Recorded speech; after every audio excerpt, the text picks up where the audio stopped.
El rugido del motor era mi única letanía. 48 años montado en este armatoste, un Kenworth T680 que ya olía a mis cigarros y al café amargo de la madrugada. Mi nombre es Arnulfo. Arnulfo Guerra. Y a mis 67 años, esta, ahora sí, era la última vuelta. El plan era sencillo: entregar esta carga de maquinaria delicada en Tuxtla Gutiérrez, cobrar el flete gordo y colgar las llaves. Regresar a Puebla, con mi hija Sofía y mi nieto Mateo. La jubilación. Una palabra que me sonaba a rancho abandonado. El asfalto era mi compadre, pero también el ladrón que me había robado el tiempo.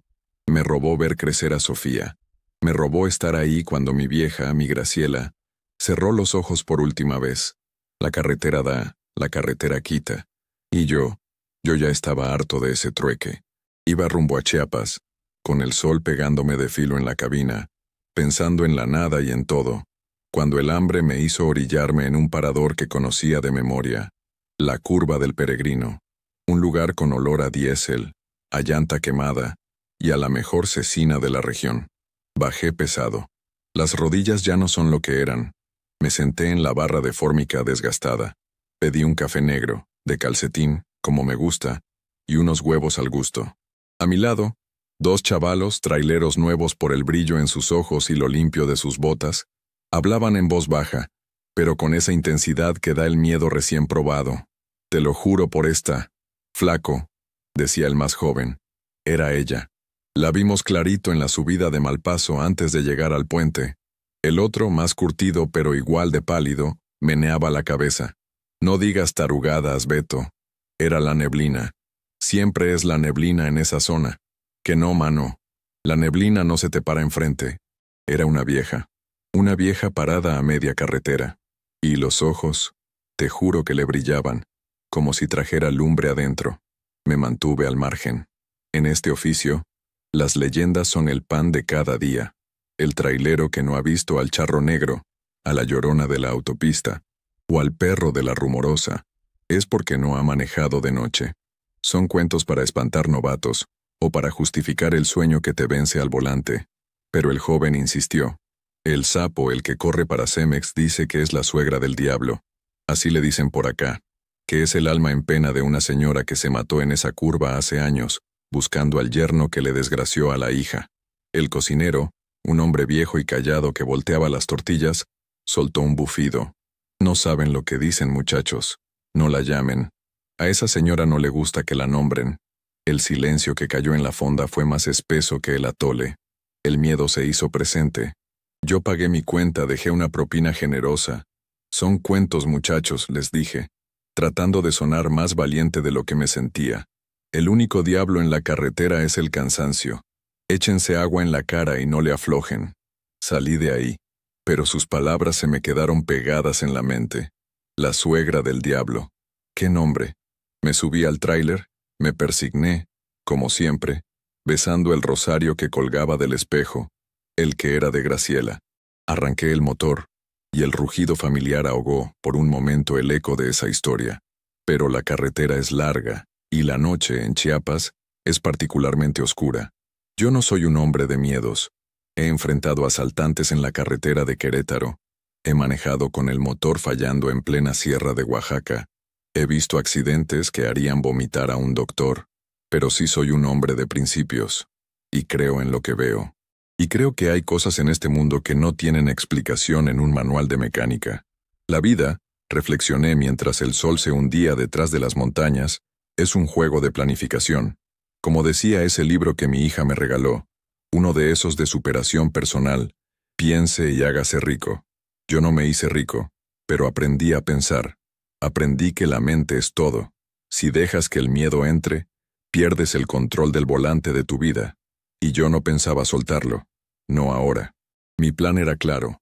Llegar a Tuxtla, entregar, cobrar, volver. Un plan limpio. Pero la vida, como la carretera, siempre tiene curvas inesperadas. La noche cayó como un telón de terciopelo negro. La ruta entre Ocosocuautla y Tuxtla siempre ha sido traicionera. Es una bajada larga, llena de curvas cerradas y barrancos que no perdonan. Y esa noche, la neblina decidió hacer acto de presencia. Era una neblina espesa, lechosa, que se pegaba al parabrisas como algodón mojado. Reduje la velocidad. Encendí las luces de penetración, pero apenas cortaban un par de metros adelante.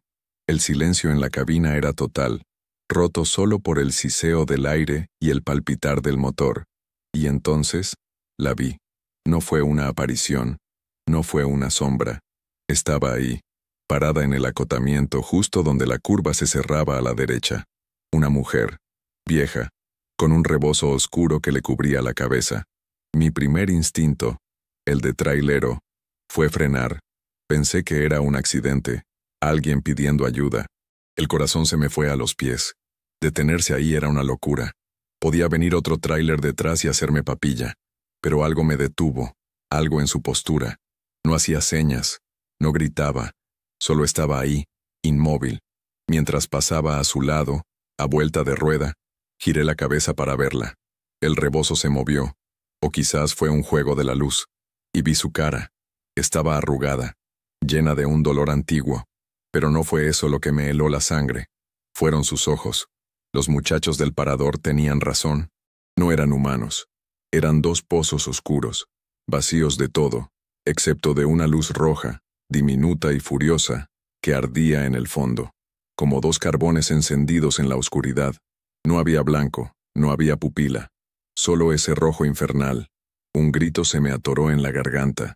Pisé el acelerador a fondo. El motor rugió, las llantas rechinaron sobre el asfalto mojado. No miré por el retrovisor, no me atreví. Me aferré al volante con tanta fuerza que los nudillos se me pusieron blancos. Y me aferré al rosario de mi Graciela con la otra mano. Dios mío, ampárame. Virgencita de Guadalupe, cuídame. Conduje como un loco los siguientes 20 kilómetros, hasta que las luces de la ciudad de Tuxtla aparecieron a lo lejos. Me orillé en la primera gasolinera que encontré, temblando como una hoja. El motor seguía encendido.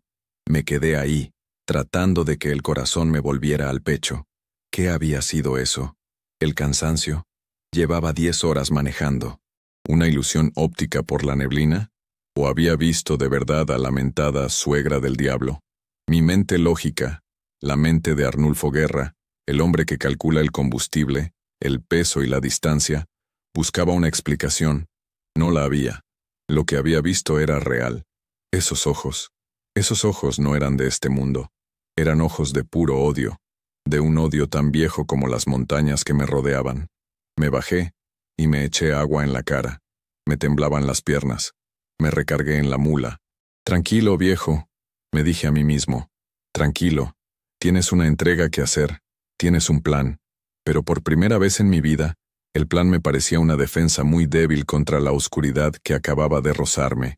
Llegué a la bodega en Tuxtla, con las primeras luces del alba. Estaba agotado, no tanto por el viaje, sino por el miedo. La descarga fue lenta. La maquinaria era alemana, delicada y carísima. Mientras los montacargas hacían su trabajo, apareció el dueño, don Ricardo, un hombre de mi edad, pero que se notaba que nunca había manejado nada más pesado que un portafolio. Vestía una guayabera de lino impecable y olía a una loción cara. Arnulfo Guerra, dijo, extendiéndome una mano suave. Siempre un placer hacer negocios con gente puntual. Mi gente en la Ciudad de México me dijo que usted era el mejor. Asentí, demasiado cansado para cortesías. La carga está completa, don Ricardo. Él sonrió. Excelente. Venga, vamos a mi oficina. Le tengo su pago. Y un café que le quitará ese susto de la cara. ¿Se me notaba tanto? Entramos a una oficina que parecía más una sala de consejo. Maderas oscuras, sillones de piel y un ventanal enorme que daba a un jardín perfectamente cuidado. Mientras su secretaria, una muchacha muy joven con un bolso que parecía de marca, de esos Gucci que ve uno en las revistas, nos servía el café, don Ricardo se sentó. Veo que la noche fue dura, dijo. La neblina en esta zona es terrible. Yo solo asentí. Algo así. Él firmó un cheque y me lo extendió. La cantidad era fuerte. Era el pago final. Mi jubilación estaba ahí, en ese papel. Pero cuénteme, Arnulfo. Usted que conoce los caminos. ¿Es verdad lo que dicen de esa carretera? ¿Lo de la... aparecida? Lo miré fijamente. Así que él también sabía. Hay muchas leyendas, don Ricardo. Él se recargó en su silla, una silla de piel que costaría lo que yo gano en un mes. Le pregunto por qué mi hijo... Bueno, mi hijo es un buen muchacho, pero es... descuidado. Hizo una pausa. Él estudia en la capital, allá en Polanco. Tiene su departamento, su BMW último modelo. Cree que la vida es fácil. Hace unos meses, venía para acá de vacaciones, de noche, y dice que algo se le atravesó en esa misma curva. Volanteó. Gracias a Dios no se fue al barranco, pero el coche quedó destrozado. Mi corazón dio un vuelco. ¿Y él está bien? Sí, dijo don Ricardo restándole importancia. Unos rasguños, el susto, pero desde entonces no quiere manejar de noche. Dice que vio, bueno, una mujer, y que el coche se quedó sin frenos. Puras excusas de joven para justificar su imprudencia. Sentí un frío recorrer mi espalda. La gente dice muchas cosas, don Ricardo. Lo importante es que su hijo está bien. Me guardé el cheque. Con su permiso necesito descansar. El regreso será largo. Don Ricardo me acompañó a la puerta. Claro, váyase a un buen hotel. Descanse. Y gracias de nuevo. Salí de esa oficina lujosa sintiéndome sucio. La riqueza de ese hombre, su indiferencia ante el susto de su hijo, el BMW, todo se mezcló en mi cabeza con la imagen de esos ojos rojos. ¿Y si el hijo de don Ricardo había visto lo mismo que yo? ¿Y si no fue imprudencia? Me fui a un hotel modesto, uno para traileros, cerca de la central de abastos. Pagué por un cuarto y me tiré en la cama. Pero el sueño no llegaba.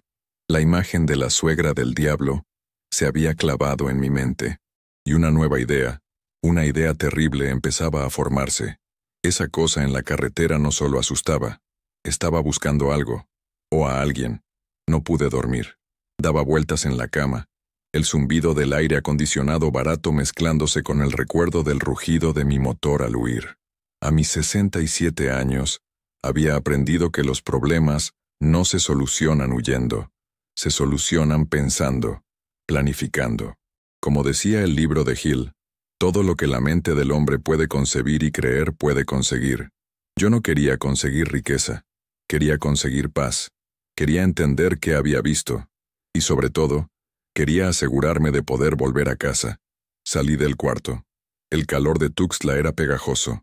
Caminé hasta el estacionamiento del hotel, donde varios colegas lavaban sus camiones, o dormían en hamacas bajo las cajas. Me acerqué a un hombre mayor, más viejo que yo, que parchaba una lona con una paciencia de santo. Le decían, el Tlacuache. Llevaba toda su vida en las rutas de Chiapas. Maestro, le dije, sentándome en un huacal a su lado. ¿Un cigarro? Me ofreció uno. Fumamos en silencio un rato. ¿Vio algo anoche, verdad, don Arnulfo? Dijo él sin mirarme. Su voz era rasposa como la lija. ¿Tanto se me nota? Se le nota en los ojos, dijo. Trae el susto metido. Y solo hay una cosa en esa ruta que asusta así a un viejo lobo de mar como usted. Lo miré. La mujer de la curva. El Tlacuache asintió lentamente. La suegra del diablo, le dicen los nuevos. Pero nosotros, los de antes, la conocemos por su nombre. Doña Elvira. Me acomodé. Cuénteme, maestro.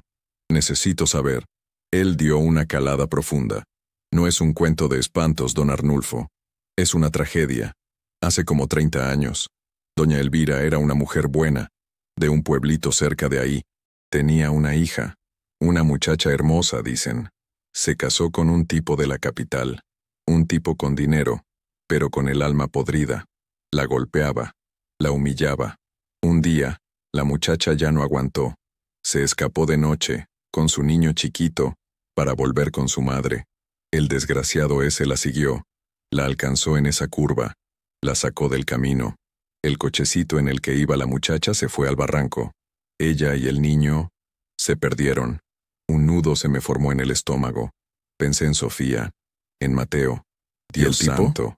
Nada, escupió el Tlacuache. El dinero. Dijeron que fue un accidente, que ella iba muy rápido. El tipo se regresó a la capital. Dicen que ahora es un empresario importante, de esos que salen en los periódicos. Pero, ¿y doña Elvira? Pregunté. Ahí empieza lo feo, continuó el Tlacuache. La pobre señora se volvió loca de dolor. Subía todos los días a esa curva, día y noche. llorando, maldiciendo, pidiendo justicia al cielo. Un día un tráiler, uno de los nuestros, no la vio por la neblina, y la mató, justo ahí. Me persigné, pero dicen don Arnulfo, que el diablo sí la escuchó, que le ofreció un trato, venganza, justicia a su modo. Ella aceptó, y ahora su alma no descansa. Se para en esa curva, y busca al yerno, o a cualquiera que se le parezca, cualquiera con prisa, con dinero, con soberbia, los que manejan esos coches caros, veloces, como el que manejaba el asesino de su hija. Recordé al hijo de don Ricardo y su BMW. Dicen que si te paras te juzga, y si te encuentra culpable, tus frenos fallan, tu dirección se traba, o simplemente te mueres del susto. Sentí un escalofrío. Sus ojos, susurré, son la lumbre del infierno, ¿verdad? Son la lumbre del odio, don Arnulfo, que es casi lo mismo. Me quedé callado un largo rato, procesando todo. Ya no era un fantasma, era una historia de dolor, de injusticia. Y yo, en mi tráiler, con mi carga valiosa, huyendo, ¿qué había visto ella en mí? Gracias, maestro, le dije levantándome. Me ha aclarado muchas cosas. Solo le digo una cosa. Me detuvo él. Esta noche, usted tiene que volver a pasar por ahí. No le tenga miedo. Téngale respeto y lástima. No la enfrente. Solo rece por ella. Rece por el alma de doña Elvira, que se quedó atorada entre la justicia que nunca tuvo y la venganza que la consumió. Regresé a mi cuarto. El plan había cambiado. Ya no se trataba solo de llegar a Puebla. Se trataba de pasar esa curva. Se trataba de enfrentar ese dolor. Me acosté, y esta vez, el sueño sí llegó, pero fue un sueño inquieto, lleno de ojos rojos y el llanto de una mujer en la niebla. Desperté al atardecer. Me bañé con agua fría, revisé el camión, cada manguera, cada llanta, los frenos, todo en orden. Cené ligero. Me sentía extrañamente tranquilo. El miedo se había ido. En su lugar, había una determinación. Napoleon Hill hablaba de la fe aplicada. Yo no sé si tenía fe en mí mismo, pero tenía fe en que debía hacer lo correcto. Y lo correcto no era huir. Lo correcto era enfrentar, no a la suegra del diablo, sino al espíritu de doña Elvira. Arranqué el motor. La noche era clara esta vez. No había neblina. La luna llena iluminaba la carretera como un farol plateado. Aún así, cuando empecé la subida hacia la zona de curvas, el aire dentro de la cabina se sintió más frío. Agarré el rosario de Graciela, no para protegerme, sino para darme fuerza. Voy contigo, mi amor, susurré. Guíame. Llegué a la curva. Reduje la velocidad casi a cero. Y ahí estaba. No en el acotamiento. Estaba parada justo en medio de mi carril. Idéntica. El rebozo oscuro, la postura encorvada por el dolor. Detuve el tráiler por completo, dejando las luces altas fijas en ella. El silencio era absoluto. Apagué el radio. Solo se oía el ralentí del motor. Y entonces, levantó la cara, los ojos, esa lumbre roja. Pero esta vez no sentí miedo. Sentí una tristeza inmensa. Esto no era un monstruo, era una madre destrozada. Bajé el vidrio de mi ventana. El aire helado me golpeó la cara. Ella no se movió. Y entonces, oí su voz. No la oí con los oídos, la oí en mi cabeza. Una voz que sonaba a hojas secas, a tierra de panteón. ¿Tú también tienes prisa? La voz estaba llena de veneno. ¿También vienes a burlarte? ¿Con tu máquina poderosa? ¿A pasar sobre la tumba de mi niña? Tragué saliva. No, señora, dije en voz alta. Mi propia voz temblaba. No vengo a burlarme, vengo con respeto. La figura pareció tensarse. Mentiras, todos mienten. ¿Cómo mintió él? Dijo que la amaba, y la mató. Y ustedes solo pasan con sus cargas, con su dinero, sin ver el dolor en el camino. De repente, una visión golpeó mi mente. Vi a mi hija, a Sofía. Estaba llorando en la cocina de su casa. Veía unos papeles en la mesa. Vi un estado de cuenta bancaria bloqueada. Vi el rostro de su esposo, mi yerno avergonzado. Malas inversiones, mi amor. Lo perdí todo. El miedo, ahora sí, me apretó el pecho. Era un miedo real, por mi hija. Puedo ayudarte, susurró la voz en mi cabeza. El hombre al que le entregaste, ese Ricardo, su hijo fue el que me vio. Su hijo es igual a él, soberbio, lleno de prisa. La carga que llevabas vale una fortuna, más de la que crees. Hubieras podido desviarla, venderla. Nadie se habría dado cuenta. Tu hija no tendría que sufrir. La tentación fue como un golpe físico. La imagen de Sofía llorando, la facilidad con la que pude haber robado. La suegra me estaba tentando, me estaba juzgando. Estaba viendo la oscuridad en mi corazón, la duda que todo hombre tiene. ¿Por qué ser honrado?, insistió la voz. ¿De qué te sirve? Tu esposa murió sola mientras tú trabajabas. Tu hija sufre por dinero mientras tú sigues en esta carretera inmunda. Toma lo que mereces. La justicia no existe. Solo existe el poder. Fue entonces cuando la vi, a doña Elvira. Vi a la madre. Y la rabia que sentí no fue por la tentación, fue por ella. «¡Cállese!», grité. Grité con toda la fuerza de mis pulmones. La figura retrocedió un paso, sorprendida. «Usted no sabe nada de mí. Sí, mi esposa murió. Sí, mi hija sufre. Pero eso se llama vida. Y se enfrenta con trabajo, no con robos ni con odio». Me bajé del tráiler. Un acto de locura total. El aire era tan frío que quemaba. Me paré a unos 10 metros de ella, el motor de mi camión rugiendo a mi espalda como un animal protector. Yo sé quién es usted, doña Elvira. Sé lo que le pasó a su hija, y sé el dolor que carga. Los ojos rojos parpadearon. ¿Dolor? Tú no sabes nada. Sí, lo sé, insistí. Y ahora era yo el que estaba lleno de una fuerza que no sabía que tenía. Yo perdí a mi esposa, y si algo le pasara a mi hija, o a mi nieto, yo también me volvería loco. Yo también querría quemar el mundo, pero ¿sabe qué? El odio no le va a regresar a su hija. El odio solo la está consumiendo a usted. La convirtió en esto, en un espanto que asusta a traileros. ¿Esa es su justicia? ¿Asustar al hijo de don Ricardo? Ese muchacho no tuvo la culpa. Usted se está vengando en los equivocados. Ella soltó un sonido, un gemido que pareció salir de la tierra misma. Justicia. No hubo justicia. No, no la hubo, le grité. El mundo es injusto. Lo es, pero usted no es Dios para cobrar las deudas. Usted es una madre. Y su hija no la reconocería así. Su hija la recordaría rezando en la iglesia, no con ojos de demonio en una carretera. Avancé un paso más. Saqué el rosario de mi Graciela de mi cuello. Yo no le tengo miedo, doña Elvira. Le tengo lástima.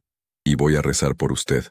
Voy a rezar para que su alma por fin encuentre la paz que no encontró en la tierra. Y para que perdone, no al desgraciado que le hizo eso, sino a usted misma, por dejar que el odio le ganara al amor. Levanté el rosario. Padre nuestro, que estás en el cielo. La figura empezó a temblar. No, cállate, cállate. Santificado sea tu nombre. Seguí rezando, mi voz firme, aunque las lágrimas se me salían del puro coraje y la tristeza. Venga a nosotros tu reino. La figura de doña Elvira se retorció. La luz roja en sus ojos empezó a parpadear, a fallar, y por un segundo, un solo segundo, vi lo que había debajo. Vi unos ojos humanos, unos ojos cafés, inundados en lágrimas, llenos de un dolor que no se puede describir. Vi a la madre, mi niña, susurró su voz, ahora rota, humana, y entonces se deshizo, como un montón de ceniza que el viento se lleva. La neblina, que no había notado que se había formado a nuestros pies, se disipó. El frío intenso se fue, y me quedé solo en la carretera bajo la luna llena con el rosario en la mano, llorando como un niño. Me quedé ahí de rodillas, en el asfalto frío, un buen rato, llorando por ella, por mi Graciela, por Sofía, por todos los dolores que cargamos en el lomo. Me levanté, me limpié la cara con la manga de la camisa. Me sentía vacío, pero en paz. Regresé a la cabina, arranqué y seguí mi camino. El resto del viaje fue en silencio. Mi mente, usualmente un hervidero de planes y recuerdos, estaba en calma. Era una calma extraña, la calma que sigue a la tormenta. Pero la carretera aún no había terminado conmigo. Unos 50 kilómetros más adelante, en una recta larga, el motor empezó a toser. 1, 2 veces. La aguja de la presión del aceite se desplomó. No, no, no. Ahora no, mi reina. Le rogué a la mula. Pero el motor no escucha súplicas. Se apagó. Me deslicé hasta el acotamiento, en medio de la nada más absoluta. Oscuridad total. El golpe de la realidad me cayó encima. Estaba varado. La confrontación con doña Elvira me había costado. ¿Había sido ella? ¿Una última broma macabra? ¿O simple coincidencia? La mecánica no cree en fantasmas, Arnulfo, me dije. Bajé con mi lámpara. Abrí el cofre. El olor a aceite quemado era inconfundible. Una manguera. Una simple manguera del enfriador de aceite se había reventado. Todo el aceite del motor estaba regado en el asfalto. Estaba frito. Revisé la caja de herramientas. Tenía mangueras de repuesto, pero no de esa medida. Y aunque la tuviera, ¿de dónde sacaba 20 litros de aceite a las 3 de la mañana en medio de la sierra chiapaneca? Me senté en el estribo. La soledad del camino, que antes era mi compañera, ahora se sentía amenazante. Saqué un cigarro. Planifica, Arnulfo, planifica. No había señal de celular, obviamente. Tenía dos opciones: esperar al amanecer y que alguien se parara a ayudarme, arriesgándome a los asaltantes. O caminar. Ninguna me gustaba. El libro de Hill decía que la adversidad trae consigo la semilla de un beneficio equivalente. Pues qué pinche semilla tan chiquita, mascullé. Estaba cansado, estaba viejo y solo quería llegar a casa. Y en ese momento de debilidad, la duda regresó. ¿Y si la suegra tenía razón? ¿De qué servía ser honrado si terminaba aquí tirado como un perro? Fue entonces cuando vi unas luces a lo lejos por el retrovisor. Venía otro tráiler. Mi corazón brincó, pero también mi miedo. ¿Amigo o enemigo? En estos tiempos es una moneda al aire. Puse mis intermitentes de emergencia. El tráiler, un Dina viejo y correteado, bajó la velocidad y se orilló delante de mí. Se bajó un muchacho. No tendría más de 30 años. Flaco, con gorra y una chamarra gastada. «Maestro, ¿todo bien? ¿Se le ofrece algo?» Su voz era cantada, de por acá. «Se me fue el aceite, hijo». Reventó una manguera. El muchacho alumbró con su lámpara. «Híjole, esa sí está cabrona. Es la del enfriador». «Ni me digas», respondí, más tranquilo al ver que no era un asaltante. «¿Cómo te llamas, muchacho?» «Beto, señor. Alberto Pérez, pa' servirle». Se quedó mirando mi camión. «Este Kenworth es una belleza, patrón. ¿Y usted es...?» «Arnulfo Guerra». Los ojos de Beto se abrieron como platos. ¿Arnulfo Guerra? ¿El compadre Guerra? ¿El que era compadre del gato Mendoza? Sentí que el alma me volvía al cuerpo.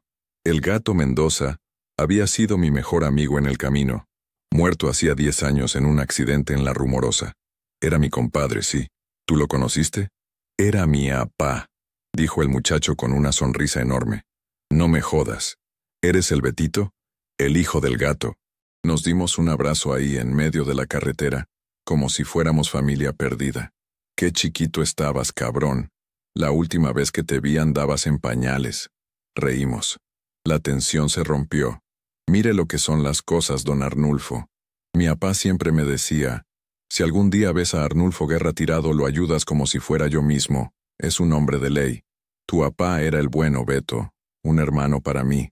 Revisamos el daño. Mire, dijo Beto, yo no traigo esa manguera, pero podemos hacer un mexicanazo. Le cortamos, le ponemos un tubo de cobre que traigo ahí y unas abrazaderas. No lo va a llevar a Puebla, pero lo saca del apuro. Y aceite, pues entre los dos camiones juntamos lo suficiente para que arranque. Nos pusimos a trabajar. A la luz de las lámparas, bajo un cielo estrellado, 2 generaciones de traileros haciendo lo que mejor sabemos hacer, sobrevivir. Mientras apretábamos las abrazaderas, Beto hablaba. La vida está dura, don Arnulfo. Esta chamba ya no es como antes. Mucho ratero, poco pago y mi vieja... Bueno, usted sabe cómo son.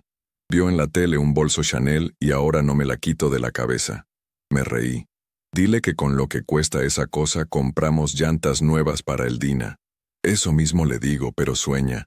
Soñamos con salir de esto, tener una casita bien, pero a veces siento que remo contra la corriente. Lo miré. Era yo, 40 años más joven, lleno de dudas y de sueños. Nunca dejes de remar, Beto. le dije, y mi voz sonó como la de un viejo sabio. Y nunca tomes atajos. El dinero fácil, el dinero que no te ganas con sudor, ese trae maldición. Cuesta más de lo que vale. Beto me miró serio. Mi apá decía lo mismo. Decía que la carretera te prueba, que te pone tentaciones, y que un hombre se mide por las que rechaza. Tu apá era más inteligente que ese tal Napoleon Hill, le dije. Terminamos el remiendo. Juntamos el aceite. Arranqué el motor. Tosió, pero se mantuvo. La aguja de la presión subió temblando, pero subió. «Quedó, maestro», gritó Beto. «No le exija mucho. Váyase despacio. En el próximo pueblo grande la cambia bien. No sé cómo pagarte, Beto». «No diga eso. Es un honor. Mi apá, donde quiera que esté, está sonriendo». Nos despedimos. «Oye», le dije antes de que se subiera, «¿has oído hablar de la suegra del diablo?» Beto se puso pálido. «Claro. Todos por aquí. Dicen que es muy mala. Yo ni volteo cuando paso por esa curva». «No es mala, Beto», le dije. «Solo está muy triste. Si pasas, reza por ella». Me miró raro, pero asintió. «Como usted diga, don Arnulfo. Váyase con Dios». Lo vi alejarse en su dina viejo. La lealtad, la familia del camino. Eso era más fuerte que cualquier fantasma. Llegué al siguiente pueblo, un lugar llamado Malpaso, justo al amanecer. El motor había aguantado. Busqué un taller mecánico. El dueño, un viejo gruñón, me vendió la manguera y el aceite a precio de oro. No me quejé. Pagué. Hice la reparación yo mismo, como debía ser. Mientras el motor se enfriaba, caminé por el pueblo. Era un lugar somnoliento, detenido en el tiempo. Y la vi. Una iglesia. Vieja, de piedra, con la puerta abierta. Entré. Olía a cera vieja y a humedad. No había nadie, salvo una viejita barriendo el altar. Me quité la gorra. Me hinqué en una banca. Y recé. Recé por Graciela. Recé por Sofía y Mateo. Y recé por doña Elvira. Le pedí a Dios que le diera el descanso que la carretera le había negado. Le pedí que su dolor por fin terminara. Cuando salí, la viejita de la entrada me sonrió. «Viene de lejos, ¿verdad? De Puebla, madrecita. Pero el camino ha sido largo. Dios lo acompañe, hijo. Se le ve más tranquilo que cuando entró». Le di una limosna. «¿Sabe, madrecita? ¿Hay por aquí algún panteón?» Me indicó cómo llegar. Fui. Era un panteón humilde, en una loma. Busqué. No una tumba en específico. Solo quería cerrar el círculo. No encontré su nombre, pero en una esquina, bajo un árbol frondoso, había una cruz de madera simple, sin nombre, solo con una fecha de hacía 30 años. Supuse que era ahí, el lugar para los que mueren en el camino. Saqué de mi cartera una foto de mi Graciela que siempre cargaba. La puse al pie de la cruz. «Háganse compañía», susurré. «Ustedes que saben de dolores». Me senté ahí un rato. El sol empezaba a calentar. Sentí una paz que no había sentido en años. La suegra del diablo ya no era un demonio. Era solo Elvira, una madre que había perdido a su hija. Y yo la había escuchado. Eso era todo lo que ella quería. Justicia no era venganza. Justicia era ser recordado. El resto del camino a casa fue ligero. El tráiler, ya sin la carga, se sentía ágil. Yo me sentía ágil. Atravesé Veracruz. Pasé las cumbres de Maltrata sin novedad. Y finalmente, vi las luces de Puebla. Mi ciudad. Mi hogar. Estacioné el tráiler en la pensión donde siempre lo guardaba. Era la última vez. Le di una palmada en el cofre. «Gracias, mi reina. Te portaste como una campeona». Agarré mi maleta y tomé un taxi a casa de Sofía. Llegué de madrugada. Abrí con mi llave. La casa estaba en silencio. Fui al cuarto de Mateo. Ahí estaba, mi nieto, dormido, abrazando un camión de juguete. Le di un beso en la frente. Fui a la cocina. Sofía había dejado un plato tapado para mí. Calenté la comida. Y mientras comía, en la soledad de la cocina supe qué tenía que hacer. A la mañana siguiente Sofía me abrazó con lágrimas en los ojos. «Papá, qué bueno que llegaste. Te extrañé». «¿Y ese milagro?», le dije. «Estás muy preocupada. ¿Qué pasa, mija?». Ella dudó, pero mis ojos curtidos por la carretera y por doña Elvira ya no veían solo la superficie. Es Rodrigo. Papá, estamos en problemas». Metió el dinero de la hipoteca en unas inversiones que le prometió un amigo y lo perdimos todo. El banco, creo que nos van a quitar la casa. La cuenta bancaria está vacía. Me senté. No hubo gritos, no hubo regaños, solo la calma que había encontrado en Chiapas. A ver, mija, tráeme todos los papeles. Estuvimos horas revisando. El problema era grave. Rodrigo había sido un tonto, pero no un mal hombre. Papá, no sé qué hacer, dijo ella llorando. Yo sí, le dije. Primero, vas a respirar. Segundo, vas a confiar en tu padre. Saqué el cheque de don Ricardo. Esto, le dije, es mi jubilación. Era para comprarme un terrenito. Pero los planes cambian. No, papá. Es tu dinero. Es tu herencia de vida. Mi herencia eres tú, mija. Y Mateo. El dinero es solo papel. Pero no te lo voy a dar. Lo vamos a usar. Vamos a ir al banco. Vamos a negociar. Vamos a reestructurar esa deuda. Y tu marido se va a poner a trabajar conmigo en algo real. Voy a vender el tráiler. Con eso y mis ahorros, saldremos de esto. Pero lo haremos juntos, con un plan. Sofía me miró con una admiración que no le veía desde que era niña. Aprendí algo en este viaje, Sofía. Aprendí que los verdaderos demonios no están en la carretera. Están aquí, dije, señalando mi cabeza. Son el miedo, la avaricia, el odio. Y la única forma de vencerlos es con la cabeza fría, el corazón caliente y un plan. Ella me abrazó. Te quiero, papá. Y yo a ti, mija. Ahora vamos. Tenemos mucho que hacer. Mientras caminábamos al banco, pensé en la suegra del diablo. Ella se había consumido por la injusticia. Yo, en cambio, usaría la injusticia de la vida para unir más a mi familia. Esa era la verdadera superación. Ese era el verdadero triunfo. El asfalto me había quitado mucho, pero en mi última vuelta me había dado la lección más importante. No importa qué tan caros sean los BMW o qué tan lujosas sean las oficinas en Polanco, la verdadera riqueza, esa, siempre viaja en el asiento del copiloto y se llama familia. Gracias por llegar hasta el final de esta reflexión y de esta historia. Si estás leyendo esto, quiero que sepas que no estás solo en el camino. Todos cargamos algo. Ahora, te pido que comentes. Déjame saber qué te pareció la historia de Arnulfo. ¿Qué sentiste? ¿Conoces alguna leyenda de carretera parecida? Me encanta leerte. Y si te gustó, por favor, sigue este canal.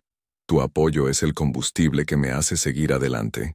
Dime también de qué otros asuntos te gustaría que habláramos, qué tipo de historias te mueven el corazón. Y muy importante, dime desde dónde me estás viendo. Me da mucha alegría saber hasta dónde llegan estas palabras. Como una forma de agradecerte por estar aquí, por ayudar a este canal a crecer, dejé unas recetas de un té para los nervios y unos dulces sin azúcar, buenos para nosotros los que ya no debemos abusar, ahí fijados en el primer comentario. Muchas gracias por tu tiempo. Que Dios te proteja a ti y a toda tu familia en cada kilómetro de su vida.